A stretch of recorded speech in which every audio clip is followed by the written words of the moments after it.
E aí pessoal, boa tarde gente, estamos aqui para mais uma aula, né, do curso de noções de programação em Python. Na aula de hoje a gente vai resolver alguns exercícios anteriores do início do curso, tá? Mostrar a solução de alguns exercícios que eu pedi para vocês fazerem. Vocês podem corrigir, revisar aí, não vamos falar ainda de exercício da última aula, mas vamos deixar aqui em dia os exercícios anteriores, beleza? Então, vamos abrir aqui a nossa turma, só para dar uma olhada.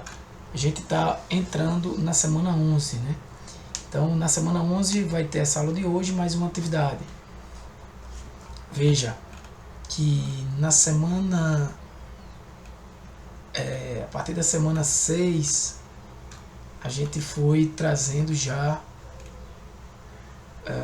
alguns exercícios em que vocês precisariam não mais só replicar o código com aquela ideia de se acostumar com a sintaxe da linguagem de programação, mas também de fazer atividades relacionadas à programação, né? Acho que foi replique, né? Replique, pronto. Esse daqui dá 6 e dá 7, né? Semana 6 e semana 7. A gente vai comentar, a gente já comentou alguns deles. Se vocês olharem aqui no dia 11, né, eu vou abrir o exercício, é basicamente esse aqui, ó. Esses 10 exercícios aqui são para 2 semanas. Vocês precisam entender como isso é feito. Então, alguns desses aqui a gente já fez nesse dia aqui do dia 11, ó. Estava até aberto aqui.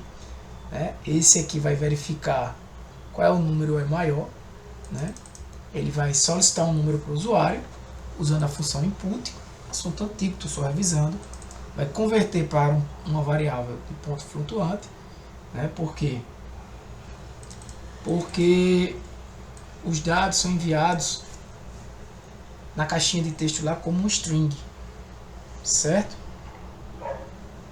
Então eu não posso ter strings aqui para depois serem comparadas com os números. Então eu converto para float. E eu faço o que? Eu pergunto usando a cláusula if se número 1 é maior do que número 2. Se isso for verdade, 2 pontos aqui, essa é a indentação, né? O maior número vai ser o número 1. Se isso não for verdade, aí vocês têm que estar ligados com a sintaxe. Não pode esquecer, por exemplo, 2 pontos desse. Maior vai ser quem? Número 2. Aqui eu não estou testando se os dois são iguais, tá? E aí eu vou dar aquele print, em que aqui eu fiz dessa forma, né? Um print, o maior valor entre, então é um texto. Coloco uma vírgula para separar o valor da variável de um texto. Né? O maior valor entre fulano, número 1 e número 2, né? E número 2 aqui, aí outra vírgula para separar a variável maior. Perceba que eu tenho 3 variáveis aqui, número 1, número 2 e maior. Isso aqui já foi explicado, tá, gente? A gente já fez. Aqui verificando se o número é dividido por 2 e se o resto é 0, é porque ele é par. A gente já fez essa também.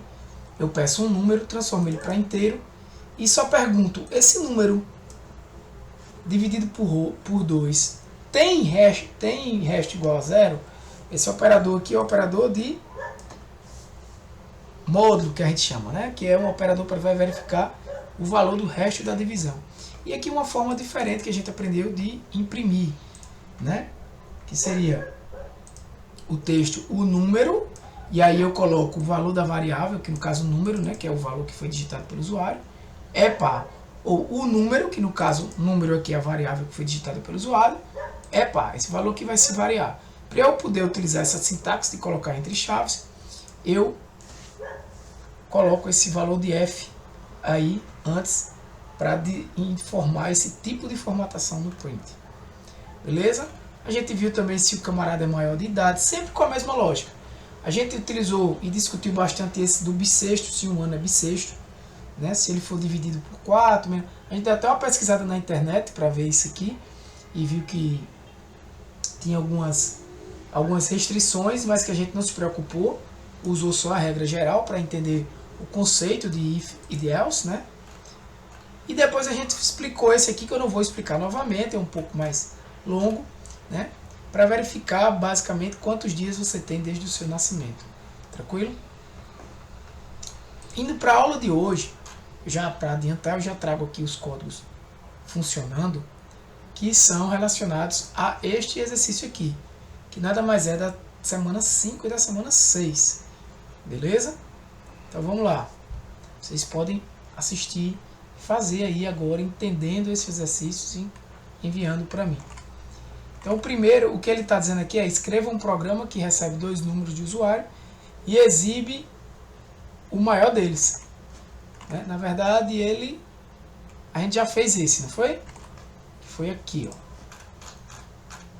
Foi esse aqui, tá?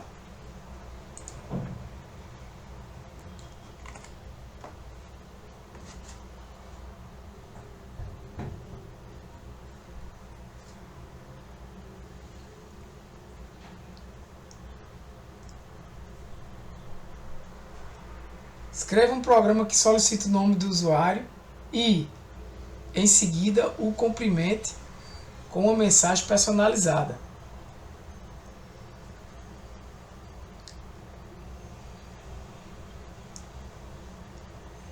Se a gente vir aqui,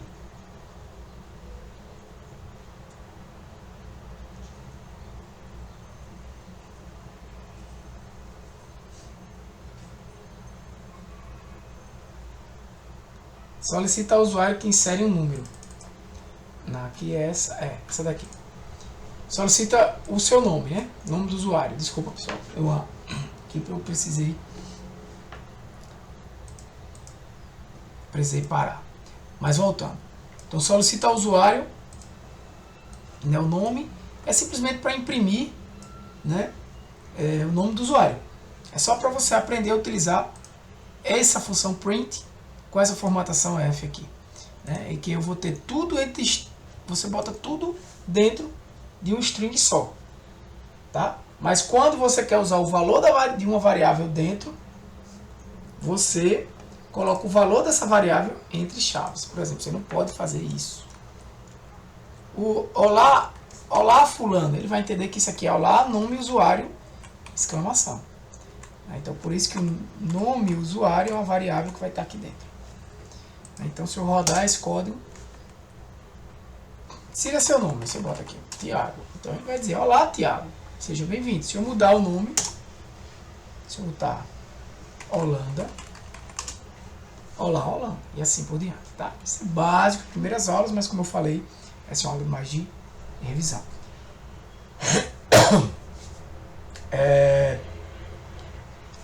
Esse aqui, solicita o usuário, ele qual é a questão? É do par ímpar, né? Par ou ímpar, é o número 3. Né? Vai perguntar se o número, quem é número? É a variável. Olha, digite um número, é isso que ele está dizendo aqui, ó, digite um número. Na função input é que aparece isso aqui para mim. Esse digite um número que aparece aqui é exatamente o que eu coloco aqui dentro da função input, no argumento. O número que eu digitar vai ser retornado pela função input e vai ser dado como entrada da função int. Compreende? A função int vai receber como argumento de entrada, né, a saída da função input.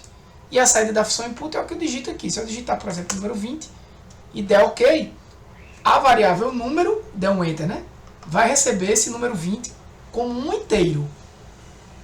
Tá? Como um inteiro. É diferente de um 2 e um 0 string. Como assim, professor? Um 2 e um 0 pode ser um texto? Pode ser um texto. Ele entende como 2 caracteres, é um string. Nesse caso aqui, ele, antes de ser atribuído a número, ele é convertido inteiro. E aí o que é que ele faz? Se número, que é 20, dividido por 2, tiver um resto igual a 0, ou seja, se o resto da divisão de número por 2 for 0, significa que esse número é par. Então eu vou escrever em print um F, aquela mesma história, né? Se é um string só, essa é uma forma mais otimizada de utilizar o print, para você não estar concatenando várias strings, aqui é um string só. Você vai dizer o número, aí número, que é essa variável aqui que eu digitei, é par. Se ele não tiver resto 0 é porque ele é ímpar, então essa é a lógica. o número é ímpar, né? Se eu chegar aqui e digitar número 15. 15 é ímpar, tá bom? Outra questão, deixa eu ver, essa daqui é a U da média, né? Que é essa questão 4. Ele pede calcule a média de 3 notas fornecidas pelo usuário e exibe o resultado. Ele vai pedir 3 variáveis, 3 notas, certo? E vai calcular a média. Que é a média? Sempre com comentários aqui em cima, como vocês estão vendo, é nada mais nada menos do que somar essas 3 notas e dividir por 3. Né? E depois eu vou imprimir o resultado, né? Média. Eu vou até tirar essa parte aqui para mostrar a vocês. Por exemplo, insira o primeiro, digita a primeira nota, o cara tirou 10. Na segunda ele tirou 8. Na terceira ele tirou 9. Média 9. Né? Se eu rodar de novo aqui e disser, na primeira nota ele tirou 8.9394. Bota um ponto, tá? Nesses casos aqui não use vírgula, porque pontos flutuantes aqui com ponto. 6.59. Vamos dizer que as notas são assim. E 5.78. Olha lá como ele me deu a média, né? 7.1, o cara ainda passou aqui, né? 7.103333, né? Então, quando eu coloco aqui, ó, essa formatação, veja o que tá acontecendo, o que vai acontecer. Eu vou colocar a mesma nota, 8.94. Eita, perdi, né? 8.94, 6, nem lembro, mais 6.59, 5.78. Acertei, acho que foram as mesmas notas. 7.10. Porque eu defini que eu queria 2 casas decimais aqui nessa média, nessa formatação, tá? Então, tudo isso é importante que vocês digitem, escrevam, para que vocês saibam, se acostumem com sintaxe de programação. Mas lá na frente, programação muitas vezes é Ctrl+C, Ctrl+V, não vou mentir. Muitas coisas vão ser Ctrl+C, Ctrl+V. Mas você vai ter que entender o que está sendo feito ali. E por vezes você vai ter que ajustar o que você já pegou pronto, né, para a sua realidade. Ou até mesmo otimizar. Beleza? Olha essa daqui. Esse exemplo aqui já era um pouco mais avançado para a época, não tanto mais para agora, porque vocês já tiveram alguns conhecimentos. Então, veja. Esse aqui, ó. Essa a gente já fez, né? Informe se ele é maior ou não. Eu acho que está feito aqui. Bem fácil. Esse do bissexto também. Está feito aqui na outra aula. Pronto, é esse aqui. Escreva um programa que solicite o nome de um mês e exiba o número de dias naquele mês. Então veja. Estamos aqui, dia 18. Ele vai pedir o quê? O nome de um mês. Olha como ele está trabalhando aqui agora, gente. Antes, a gente pega aqui o input, né? Digite o nome de um mês. Se eu apenas fizer isso aqui, esse valor vai ser atribuído para mês. Isso vai ser um string normal. Certo? Então veja. Bota aqui janeiro.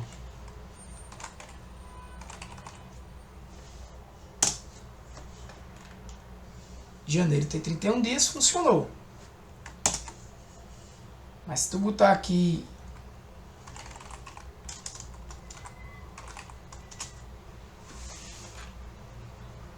você botou janeiro e ele disse o que? Nome do mês inválido. Por favor, insira um mês válido. Não, mas janeiro está válido.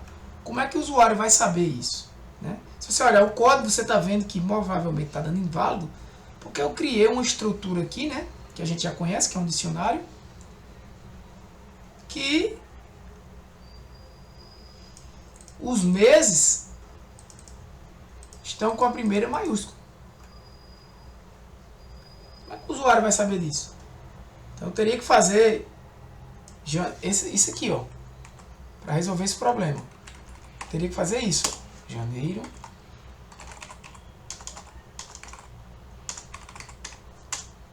janeiro 31. O que é isso? Eu estou dizendo que tanto para janeiro com maiúsculo, como janeiro minúsculo é 31. né? Eu tenho o que? Um par. Eu tenho isso aqui, é um dicionário de dados. Lembra?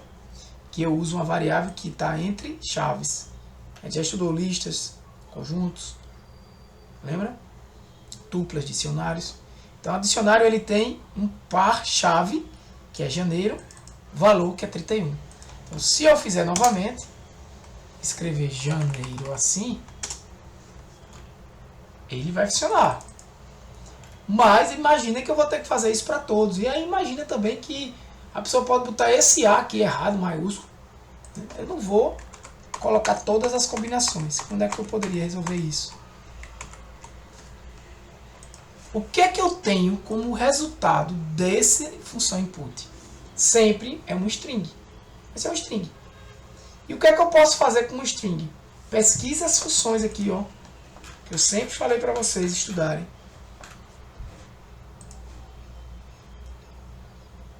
str.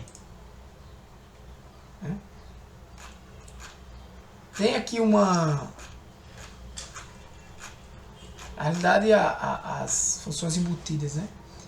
Você tem aqui a função strip dentro de um string. Né? Você olhar tá, strip Python. Eu posso olhar em qualquer site, mas eu posso olhar na documentação. Mas até aqui, ó. Strip Python, método que remove qualquer espaço em branco, né? Você já está entendendo o que ele está fazendo aqui. Não é isso? Deixa eu ver se eu acho aqui o...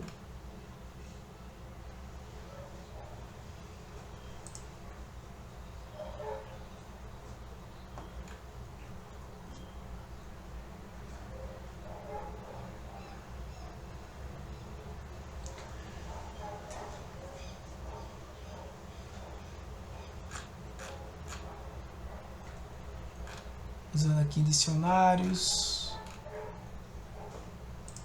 Deixa eu ver se eu acho aqui. Tá em inglês, mas isso não é problema.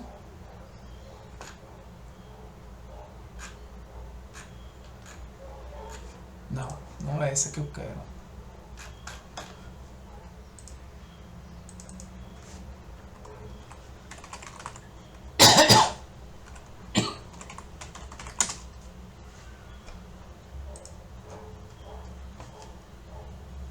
String strip.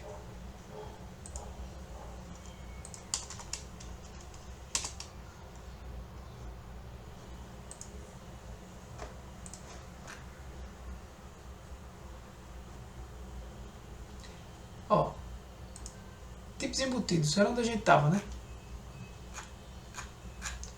Queria pegar um exemplo aqui.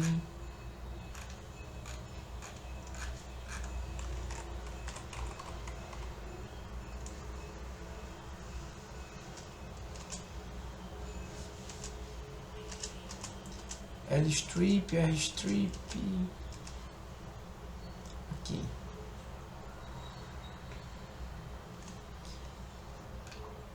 Pronto. Retorna uma cópia da string com caracteres no início e no final removidos. O argumento chars é um string. Esse argumento aqui, ó, que você passa, é um string que especifica o conjunto de caracteres a serem removidos. Quais são os caracteres que vão ser removidos? Se for omitido ou for nono, o argumento chars irá remover por padrão os caracteres em branco. O argumento chars não é um prefixo, nem um sufixo.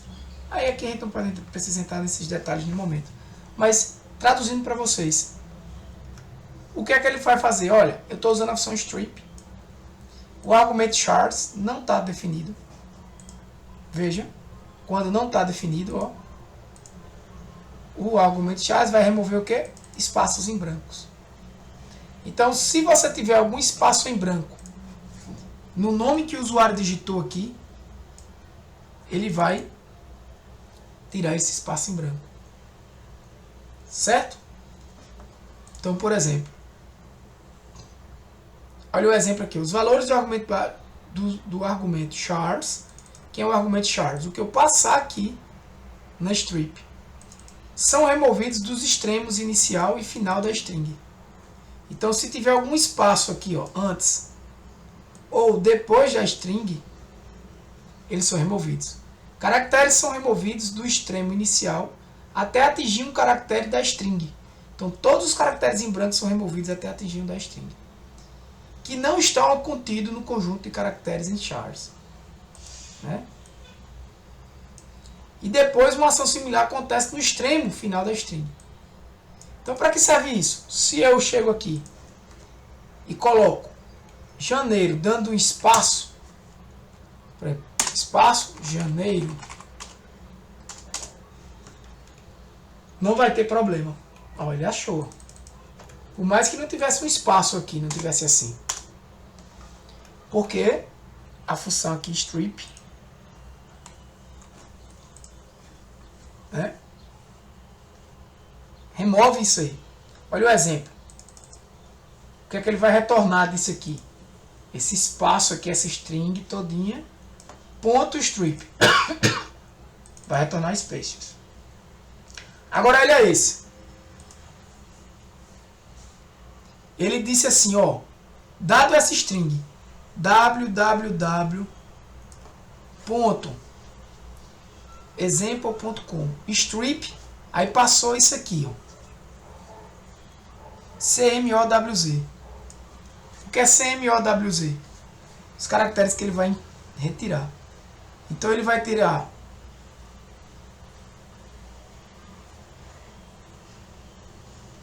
aqui o www, o ponto, né? O com,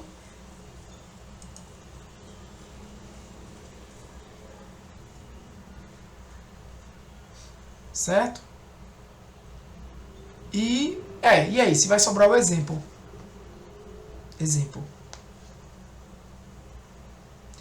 Veja o que ele disse aqui, ó.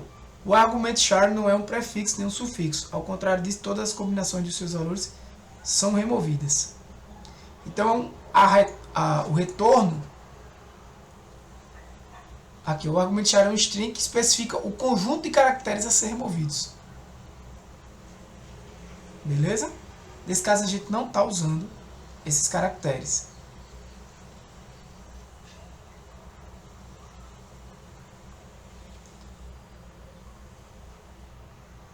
Beleza?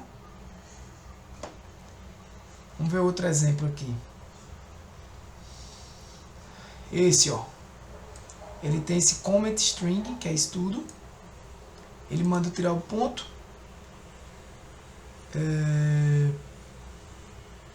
Ele tira esse aqui, ó, do extremo, que ele não tinha encontrado ainda. Ele não tira... Tem um detalhezinho que vocês precisam prestar atenção, é o seguinte. Por exemplo, ele tira ponto, depois de tirar o ponto, ele tira o hashtag aqui e tira a exclamação. Quando dá esse resultado aqui, por que vai dar isso? Ó, ele tira essa exclamação, tira. Tá aqui. Ele tira os pontos, tira o espaço em branco. Ó, o espaço em branco está aqui também. O S não, o section, nada disso. Certo? Nesse caso, ele só tira esse espaço em branco aqui. Ele não vai tirar esse, porque é dos extremos. Beleza? Aí ele continua, 3, 2, ele não tira mais esse ponto. Tirou do começo, que é dos extremos, até ele encontrar alguma coisa, que não é para tirar.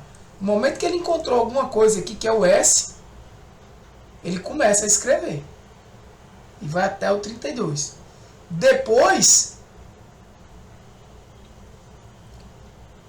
ele começa a ver outro extremo, que é um espaço branco no extremo aqui, ó. Aí depois desse espaço branco, ele tem isso aqui como extremo também, certo?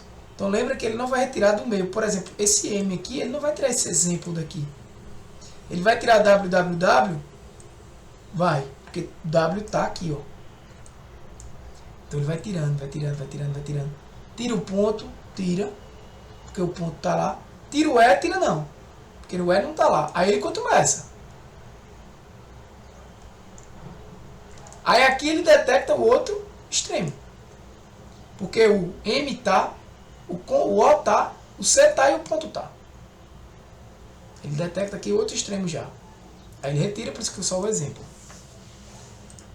Certo? Então o strip faz isso. E o que capitalize? Capitalize. Deixa eu botar aqui ela. Aqui. Vou ver um exemplo mais... Aqui. O que é que faz os métodos de string, né? O que é que faz o arrow primeiro? Retorna o que? O capitalize. Uma cópia da string com o seu primeiro caractere em maiúsculo e o restante em minúsculo. Né?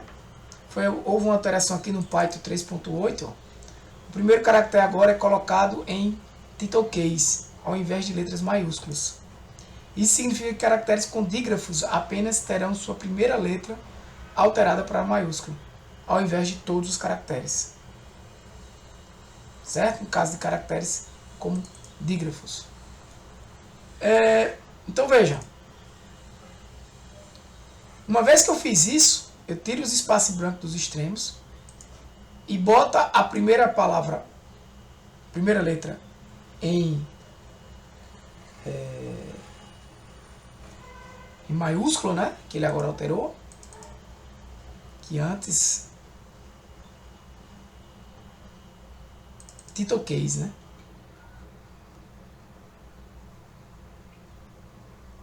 Colocado em title case, na verdade. Beleza? Ele vai fazer o que com o mês? Eu tenho uma variável que define um dicionário com os meses, né? Cada chave um valor. Ele vai fazer o que? Aqui embaixo. Se mês, que é essa variável que você escreveu, já tratada. É assim que eu utilizo para verificar se mês está aqui dentro. Agora, o que é que ele verifica? Ele verifica as chaves do dicionário. Ele não verifica o valor. Se mês estiver aqui dentro, o que é que você vai fazer? Você vai dizer, o Fzinho, o string todo é essa, você vai dizer o quê? O mês de quem?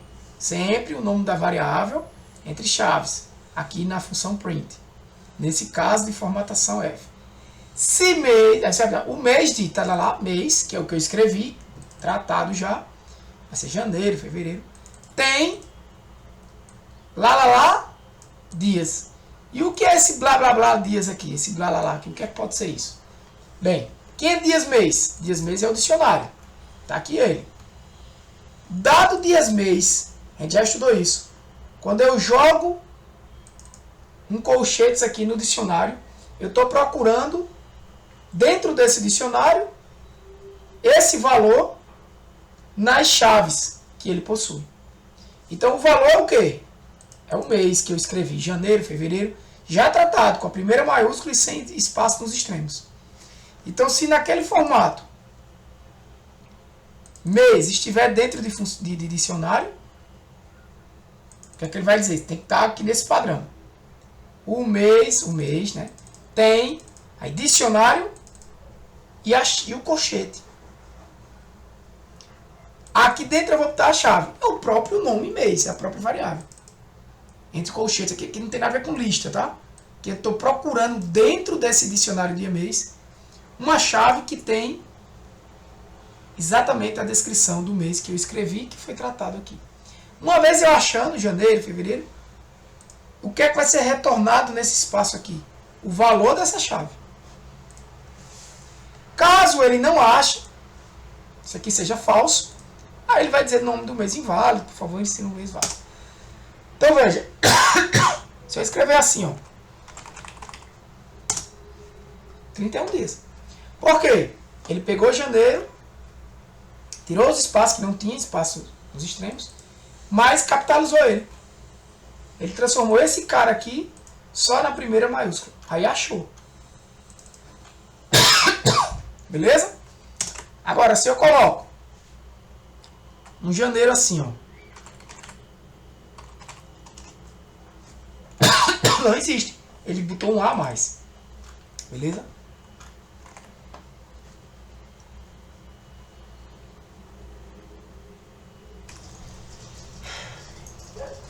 O próximo, pessoal, é Escreva um programa que recebe 3 números de usuário e exibe-os de forma crescente. Veja, eu vou mostrar 2 soluções para esse problema. Uma rápida, né? E outra mais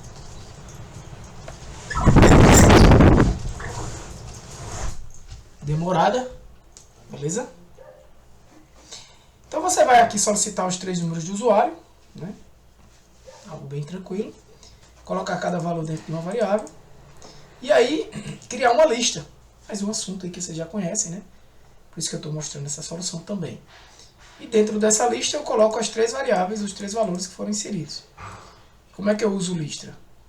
Uso lista com colchetes, beleza? Feito isso, eu chamo a função sort de lista. Essa é uma função que eu aplico dentro de uma lista. Números é uma lista. Existe uma função chamada sort que já ordena isso.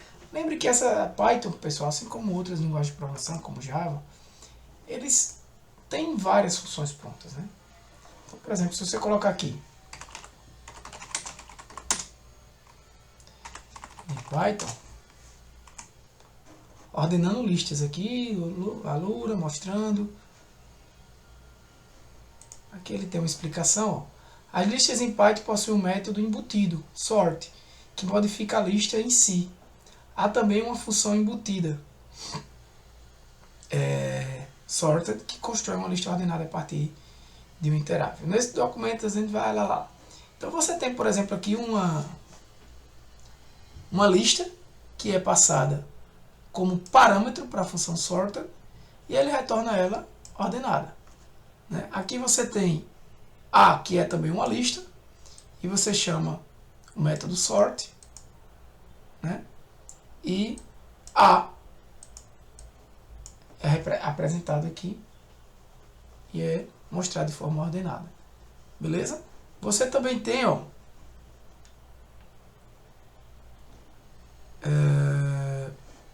tem uma diferença, eu acredito que eu já tinha até falado disso aqui, entre o método sort de lista, porque a gente não está entrando ainda no conceito de que são objetos, mas vocês já conseguem entender que isso é um método que é aplicável a uma lista, o sort, que é aplicável apenas a listas. Esse sorted, ele é para qualquer interável. Então, por exemplo, aqui, esse método sorted, vamos dizer que é a função, na verdade, embutida sorted, né? Se vocês forem aqui, a gente estava com elas aqui, né? Aqui, ó, sorted. É uma função embutida do Python. Ele constrói uma lista a partir de qualquer iterável. Então, por exemplo, nesse caso aqui eu tenho um dicionário passando para a função sorted. Ó, chave 1, 2, 3, 4 e 5. Ele ordena aqui pelas chaves, né? Ordenou pelas chaves. Tranquilo? Então, vamos voltar para cá. Foi isso que ele fez aqui. Pegou números e ordenou. E no final só fez imprimir os números da ordem fulano de tal. Se eu quisesse botar naquele outro padrão, lembra? Eu ia botar tudo aqui dentro de um string só. Mas números teria que ser assim. Então, por exemplo, eu boto o número 15, eu boto o número 12 e eu boto o número 18. Ele ordenou aqui pra mim. Ó. Eu não botei na ordem. 12, 15, 18. Ok, e se eu estou aprendendo a programar, eu tenho que aprender da forma mais, digamos, raiz possível, né? Já que está na moda. Porque a gente sabe que, na verdade, esses camaradas fazem isso porque o sort dentro desse método tem um algoritmo que ordena, né? Mas se eu não tivesse conhecimento dele para 3 números, tá, gente? Aqui é para 3 números. Eu conseguiria fazer isso usando ifs e else? Conseguiria, mas olha o código, galera. Vamos entender, mas olha o código. Né? Inicial, ok, é a mesma coisa. Você pega os 3 números. Depois o que é que ele verifica? Verifica a ordem dos números e exibe na ordem crescente. Primeiro if aqui. Ó. Se o número 1 for menor do que o número 2 e o número 1 for menor do que o número 3, você vai entrar nesse primeiro if aqui. Esse primeiro if já está considerando que o número 1 é o menor número. Não é isso? Porque ele é menor ou igual a 2 ou menor ou igual a 3. Sabendo disso, eu vou saber o quê? Eu vou procurar saber agora quem é maior, o número 2 ou o número 3. Eu já sei que o 1 é o menor de todos. Aí eu pergunto, 2 é menor do que 3? O número 2, né? Não é o valor 2. Vamos considerar que seja, né? Aí é verdadeiro, então ele vai entrar aqui. Então ele vai dizer, os números em ordem crescente são no 1, no 2 e no 3. Concorda? Porque no 1 eu já sei que é o menor.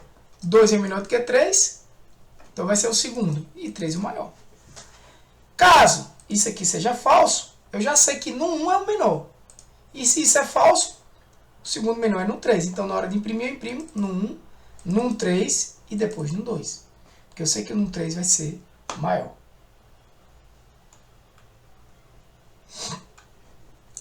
Agora vamos considerar o seguinte. Não, isso não é verdade. No 1 não é menor do que no 2, ou ele não é menor do que no 3. Ele pode até ser menor do que no 2, mas se ele não for menor do que no 3, ele vai pular isso aqui e vai vir para cá. Não executa nada disso. Aí ele pergunta se execute. Se não, se. Se não é Lífia, se não, se. Se isso não é, eu vou perguntar. Eu estou procurando, na verdade, quem é o menor número. Se ele não entrou aqui, eu já sei que não é no 1. No 1 já não é o menor número. Se não, se. No 2, será que é o menor número? Vamos ver. Ele é menor do que 1 e menor do que 3? Se isso for verdade, eu já sei que no 2 é o menor número. E aí eu vou fazer a mesma coisa aqui, considerando no 2 o menor número. Só que aí eu vou querer saber quem é o segundo menor número. Eu pergunto, no 1 é menor do que no 3? Se for, já sei que não é o segundo menor número. E aí a ordem vai ser no 2, no 1 e no 3. Se não for, eu já sei que no 1 é maior do que no 3, mas já sei que no 2 é o menor. Então se no 2 é o menor, eu boto que vai ser impresso na ordem crescente no 2. Depois no 3, porque eu considerei que isso é falso, ou seja, se isso aqui não é menor ou igual a no 3, é porque no 3 é maior do que no 1. Então ele vai ser maior, e vai ser o segundo menor, né? E no 1 vai ser o maior. Agora, se isso aqui é verdade, é não. Então no 1 não é o menor. Se não, se isso aqui é verdade, é não. Então no 2 não é o menor. Então, velho, quem é o menor? No 3. Né? Então, ó, se isso for verdade, se. Se não, se, isso. Se não, cara, se no 1, a verdade é que eu estou verificando aqui, se no 1 é o menor número. Se não for, eu estou verificando aqui, no 2 é o menor número. Se não for, o único menor número só pode ser no 3. Não é isso? Aí eu pergunto, então, aqui, eu considerando que no 3 é o menor número. No 1 é menor do que no 2? É. Então, no 3 vai ser o menor. No 1 vai ser o segundo menor. E no 2, o maior. Não, não é. Então, no 2 é maior do que no 3. Não, desculpa. Então, no 2... Estou perguntando aqui, no 1 é menor ou igual a no 2? Se não for, é porque no 1 é maior do que no 2. Então, o menor vai ser no 3, né? Já que ele entrou nesse else. No 2 vai ser o menor e no 1, no caso, o maior de todos. Se você estudar aqui, é a mesma coisa. 15, 12 e 18, ele vai imprimir na ordem. Beleza? Para finalizar, pessoal, a gente fez esse, né? Que foi solicito de mês e ano de nascimento e calcule a sua idade. Aqui, ó, foi o que eu disse que demorou mais de 11 de junho lá. A aula é bom que eu marquei aqui as aulas, né? Inclusive ainda estava aberto. E marquei lá, só você vir aqui. Aula do dia 11 de junho, essa aula aqui, ó. Vai ter essa explicação. Por isso que é importante que vocês assistam as aulas e façam os exercícios em seguida. Para finalizar, você tem que escrever um programa que determine se o número é positivo, negativo ou zero. É muito fácil, né? Essa foi a mais fácil. Eu vou pegar o número, vou perguntar, é maior do que zero? Imprimo é positivo. Se não, se é menor do que zero, imprime é negativo. Se não, aqui foi só para entender se você consegue compreender essa questão de if, elif e else. Né? Aqui é mais complexo, talvez você se confundisse, mas aqui não. É se não, se, tem outra condição, se não. Aqui é o seguinte, nenhuma opção foi válida, então é essa daqui. Porque se o número não é positivo nem negativo, ele só pode ser zero. Vocês têm que se atentar apenas à lógica e à sintaxe da programação, tá? Em Python. Beleza? Então, galera, por hoje é isso aí. Né? A aula de hoje foi a solução aí do 5 e do 6. Né? A semana 7, a atividade da semana 7, a atividade da semana 8 e a atividade da semana 9. Essa daqui eu acho que vocês ainda não viram. É replicação de código. Vocês têm que fazer isso aí. Tá? Essa daqui, ó. Replicar código. Alguns é a replicação do código do 4. Acho que está no 6, né?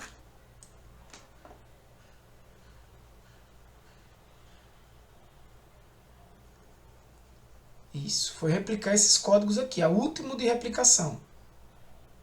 Quando eu digo replicar, é porque vocês vão entendendo o que está sendo feito. A próxima atividade é vocês replicarem esse código da 8, né?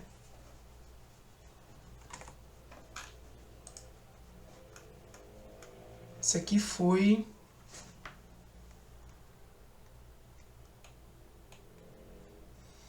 a 10, né?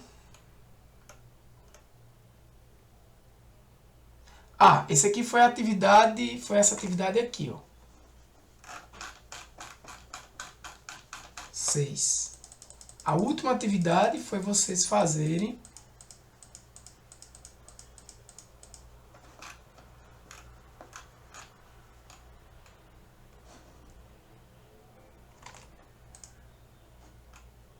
esses 5 exercícios aqui, né? Do capítulo 6.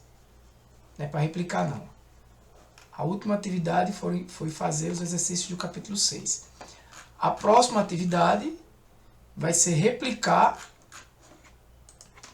o do 8. Esses exemplos aqui do capítulo 8. Tá? Replicar todos os códigos do capítulo 8 para vocês entenderem. Tudo que está aqui, vocês têm que replicar. Tá? Vai ser a atividade agora da semana 11. Replicar o do capítulo 8. Na semana 12, vai ser fazer o do capítulo 8. E assim por diante, né? Vai ter a semana 13, que vai ser replicar provavelmente do 10. A 14, fazer o do 10. Os exercícios. E a 15, a última semana de aula. Beleza? Então eu vou parar por aqui. Até a próxima. Valeu. Um abraço, Deus. Deus abençoe vocês.